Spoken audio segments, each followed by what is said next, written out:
Asr namazı bu 4 reketlik parzlardı 2 reket kılıp okulunat. Şam namazı 3 reket toluk boydan okulunat. Vitir vacip toluk boydan okulunat. Sünnetler toluk okulunat. Bu kasır namazı şunday olur. Sapardı namazı. Al 120 kilometreden alыс ketkenden keyin şu 4 reketlik namazlarda 2 reket kılıp okuyup bu Allah Taala'nın jеңилдиги. Эми bir adam Oşko же Жалалабадка жөнөп kaldı.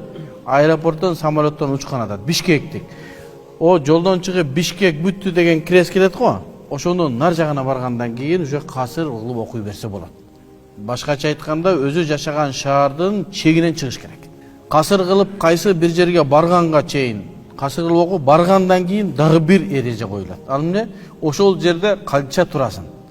15 күн жана андан көп турууну ниет кыла турган болсо анда намаздарды толук окуп баштайт.